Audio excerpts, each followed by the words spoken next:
नमस्कार दोस्तों, स्वागत है आप सभी का उत्तराखंड पोस्ट पर। मैं हूं अमित। आज उत्तराखंड पोस्ट दिल्ली के गाजीपुर बॉर्डर अपने किसान भाइयों के साथ आया। साल का आखिरी दिन है, आज हम किसानों से बात कर रहे हैं। आज हैं उत्तराखंड का पहला न्यूज़ पोर्टल है उत्तराखंड पोस्ट, जो किसान भाइयों से आज यहाँ बात करने हैं। हमारे साथ यहाँ मौजूद हैं यूपी उत्तराखंड किसान, जो बॉर्डर के जो किसान हैं वो सभी मौजूद। जी, आपका नाम क्या है? जसप्रीत सिंह। आप कहाँ से हैं? मैं जिला बिजनौर से। आप कितने दिन से यहाँ पर हैं? हमें हो गया अभी तो 6-7 दिन हो गए हमें। जी, आपका नाम क्या है? जी, मेरा नाम सर दिलबाग सिंह है। जी, आप कहाँ से हैं? जिला बिजनौर, ग्राम लड्डू वाला क्षेत्र। आपकी जो नए कृषि बिलों से आपकी समस्याएं क्या हैं?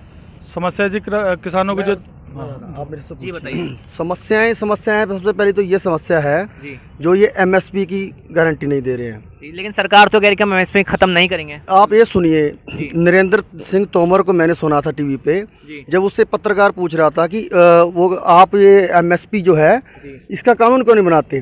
वो कह रहा हमने लिखित में दे दिया। वो कह रहे जब आपने लिखित में दे दिया तो आप कानून क्यों नहीं बनाते। तो वो कहता है कि हर चीज़ के लिए कानून जरूर नहीं बन सकता। अगर हर चीज़ के लिए कानून नहीं बन सकता तो ये जो 3 कानून क्यों बनाए फिर? अगर वो भी तो एक चीज़ के लिए अप्लाई किया गया है ना, तो वो किसानों की डेथ वारंट जो जारी किया वो क्यों किया इन्होंने? ठीक है ना। अगर एमएसपी नहीं होगी तो हमारा फसल का रेट इसी साल ये कानून बना है, तो इसके बाद लोगों का जो धान है 1200 रुपये रेट में बिका है। कुछ लोगों का 600 कुंटल धान घर पे पड़ा है, तो उसको क्या प्रॉफिट हो गया इसमें? लोग जो कह रहे हैं इसका जो लोग घर में बैठे हैं, जिन्होंने ये नहीं पता कि जो लोग लस्सी भी मांग के लेते हैं ना कड़ी बनाने के लिए, वो भी कह रहे हैं जी इसका फ़ायदा है किसान के लिए। क्या फ़ायदा है? या इसी साल बनने के बाद जो बिचौलिए ख़त्म नहीं हुए इनसे, तो इसमें क्या फ़ायदा है? हर चीज़ के लिए आप देखा जाए ना, तो ये इसी चीज़ का नुकसान है हम लोगों को। और ये जो उन्होंने एक्सेप्शनल कमोडिटी जो बनाई है, जो भंडारण के लिए बनाया है, तो भंडारण से भी तो इसका आपको जैसे आज मंच के ऊपर बोला जा रहा है, हर जगह बोला जा रहा है, भंडारण के बाद भी तो इसका ब्लैकिंग होगी, इसकी रेट उसका बढ़ेगा हर चीज़ के लिए। तो जब एक ही बंदे के हाथ में कारोबार आएगा तो उसका क्या फ़ायदा होगा? किस चीज़ के किसान को क्या रेट मिलेगा? एपीएमसी ख़त्म कर रहे हैं, एपीएमसी करें ना, हम तो गारंटी दे रहे हैं एपीएमसी खत्म नहीं होगी। कानून रद्द करने के लिए जब इनके जितने भी कानून नियम बने हैं, इनमें इनके ऊपर संशोधन करने के लिए तैयार हो गया। ऐसा इतना कमज़ोर बिल क्यों बनाया जो इसको इनको संशोधन करने के लिए तैयार हो गए ये इतनी जल्दी? तो ये ऐसा कानून बनाने की क्या जरूरत थी?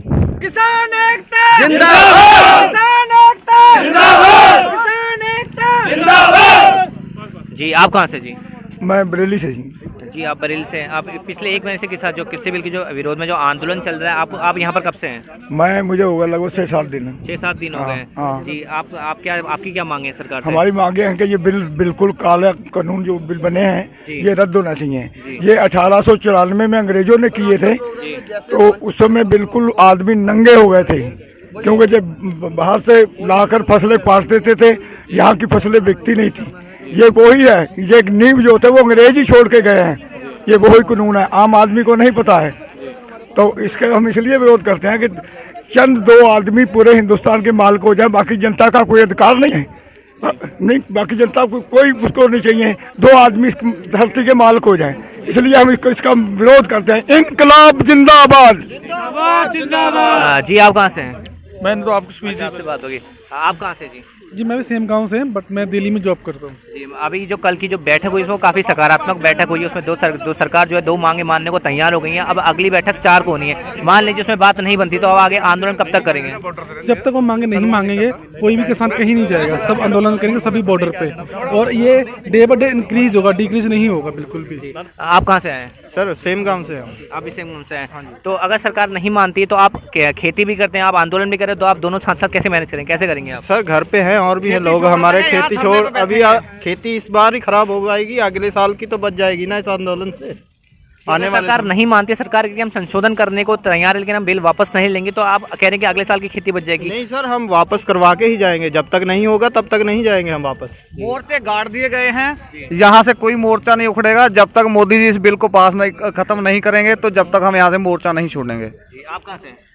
जिला बिजनौर से आए हैं, सेम गाँव। जी सर। जी, आप यहाँ कब से हैं? हमें काफ़ी दिन हो गए, 6-7 दिन हो गए।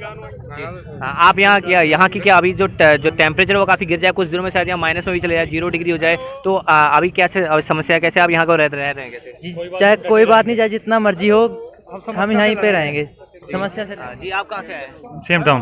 आप भी सेम गाँव से हैं। आप यहाँ कितने दिन से हैं? हम 1 हफ्ता हो गया करीब। 1 हफ्ता हो गया। आपकी क्या मांग है सरकार से, आप क्या कहना चाहते हैं? हमारी मांग तो है कि एमएसपी को गारंटी दें।